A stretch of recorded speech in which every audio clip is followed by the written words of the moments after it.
Assalamualaikum warahmatullahi wabarakatuh. Kembali lagi di pelajaran sejarah Indonesia. Hari ini kita sudah mulai masuk ke bab 2. Materi pada bab 2 ini dimulai dari masuknya Hindu-Buddha di Indonesia. Nah, sebelum kita berbicara lebih jauh tentang masuknya Hindu-Buddha di Indonesia, kita coba untuk mereview sedikit tentang masa sebelum masuknya pengaruh Hindu-Buddha di Indonesia.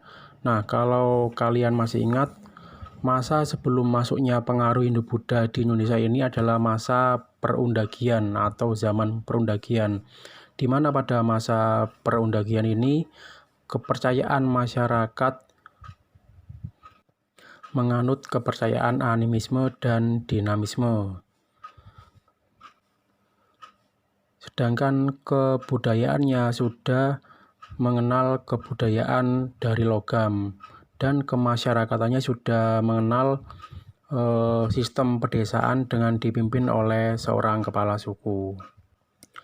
Nah, ketika nanti masyarakat India ini sudah mulai masuk ke Nusantara, masyarakat dari India ini nantinya akan banyak membawa perubahan-perubahan yang ada di Nusantara pada saat itu. Nah, perubahan atau pengaruh yang dibawa oleh masyarakat India di Indonesia ini diantaranya adalah aspek agama. Dari aspek agama ini, masyarakat sudah mulai mengenal adanya agama Hindu dan agama Buddha. Kemudian dari aspek bahasa. Dari aspek bahasa ini, masyarakat sudah mulai mengenal adanya bahasa Sanskerta dengan huruf Pallawa. Huruf Pallawa ini nantinya menjadi dasar dari huruf-huruf lain di Nusantara, seperti huruf Kawi, huruf Jawa kuno, dan huruf Bali kuno. Kemudian dari aspek pemerintahan. Dari aspek pemerintahan ini, masyarakat Nusantara mulai mengenal adanya sistem kerajaan, di mana sistem kerajaan ini nantinya akan mulai dianut dan diterapkan oleh masyarakat Nusantara pada saat itu. Kemudian dari aspek kesusastraan. Dari aspek kesusastraan ini, masyarakat mulai mengenal adanya karya tulis dan karya sastra yang berasal dari India. Dalam perkembangannya, budaya tulisan ini nantinya akan melahirkan karya-karya sastra berupa kitab-kitab yang ditulis oleh pujangga Nusantara. Di antaranya ada kitab Negara Kertagama karya Empu Prapanca dan kitab Sutasoma karya Empu Tantular.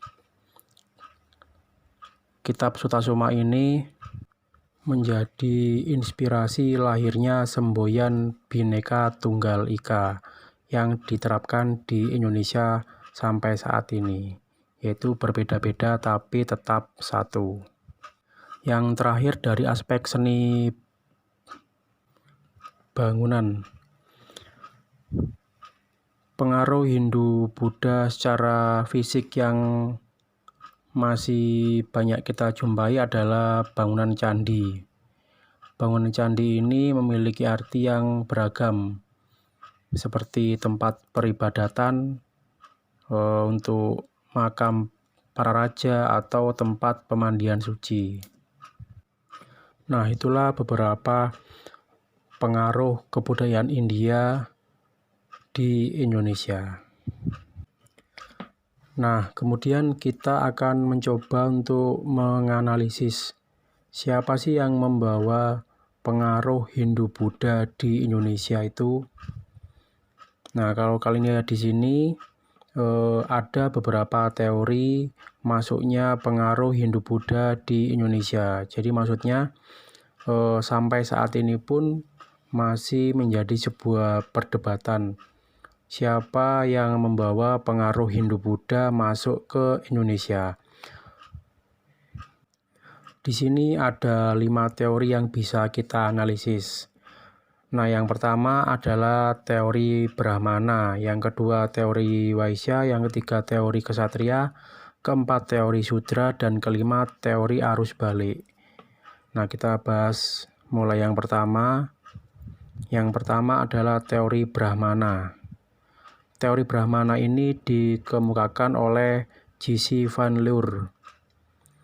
Teori Brahmana ini menyatakan bahwa masuknya pengaruh Hindu-Buddha itu dibawa oleh para Brahmana atau golongan pemuka agama di India. Alasan Van Leur mengatakan bahwa para Brahmana lah yang membawa pengaruh Hindu-Buddha di Indonesia adalah pada saat itu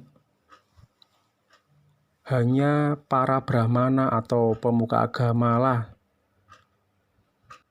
yang menguasai kitab Weda. Jadi ajaran tentang agama Hindu-Buddha yang bersumber dari kitab Weda ini hanya dikuasai oleh para Brahmana atau pemuka agama. Jadi inilah dasar mengapa Van Leur mengatakan bahwa yang membawa pengaruh agama dan kebudayaan Hindu-Buddha ini adalah para Brahmana, karena hanya para Brahmana yang menguasai kitab Weda.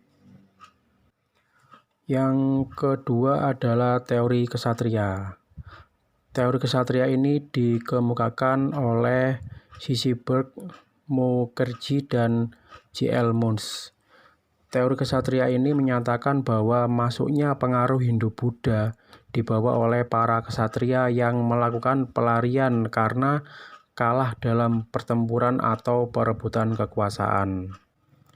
Nah, dikatakan pada abad kedua Masehi, kerajaan-kerajaan di India ini sangat sering mengalami yang namanya peperangan.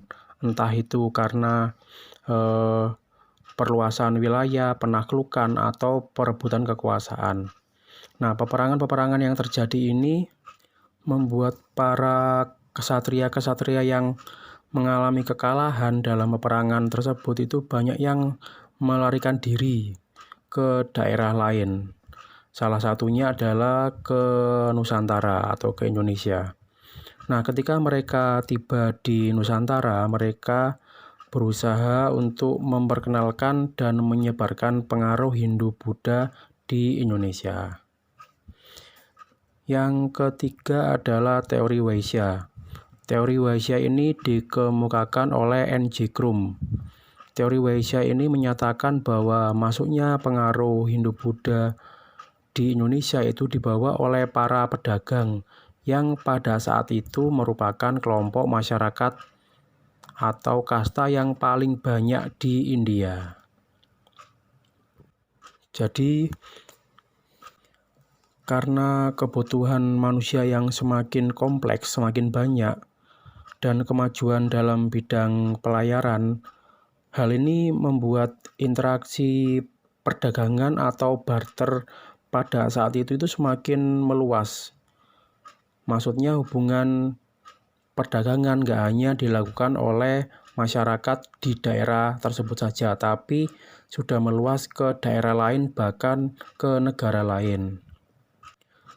Termasuk juga para pedagang dari India ini, di mana para pedagang dari India ini banyak yang berdatangan ke Nusantara pada saat itu. Nah, ketika mereka melakukan perdagangan di Nusantara, mereka itu juga memperkenalkan dan membawa pengaruh dari kebudayaan Hindu-Buddha di Indonesia. Yang keempat adalah teori Sudra. Teori Sudra ini dikemukakan oleh Van Weber. Teori Sudra ini menyatakan bahwa masuknya pengaruh Hindu-Buddha ini dibawa oleh kaum Sudra atau kaum Buddha yang bermigrasi ke wilayah Nusantara. Maksudnya adalah para kaum sudra yang ada di India pada saat itu dikatakan ingin mencari tantangan baru agar nantinya bisa mengembangkan diri. Nah, ketika mencari daerah atau tantangan baru tersebut, kaum sudra ini sampai ke wilayah Nusantara. Ketika sampai ke wilayah Nusantara, kaum sudra tersebut mencari tantangan atau pekerjaan yang ada di Nusantara. Nah, sambil mereka bekerja di Nusantara, mereka itu juga sambil menyebarkan pengaruh Hindu-Buddha di Nusantara ini. Nah, yang terakhir adalah teori arus balik. Teori arus balik ini dikemukakan oleh F.D.K. Bose. Teori arus balik menyatakan bahwa masuknya pengaruh Hindu-Buddha dibawa oleh masyarakat Indonesia sendiri yang mempelajari agama dan kebudayaan Hindu-Buddha di India, yang kemudian dibawa kembali atau disebarkan kembali ke Indonesia. Jadi maksud teori arus balik ini adalah pengaruh Hindu-Buddha di Indonesia ini dikenalkan dan dibawa oleh masyarakat Indonesia sendiri yang sebelumnya telah belajar kebudayaan Hindu-Buddha di India, yang kemudian kembali ke Indonesia dan memperkenalkannya kepada masyarakat Nusantara pada saat itu. Nah, itulah tadi pengaruh kebudayaan India di Indonesia dan beberapa teori tentang masuknya Hindu-Buddha di Indonesia. Mungkin sampai di sini dulu materi kali ini. Jika ada hal yang ingin ditanyakan atau ada yang ingin didiskusikan, bisa kita bahas lebih lanjut di grup kelas sejarah. Sekian dari Bapak. Wassalamualaikum warahmatullahi wabarakatuh.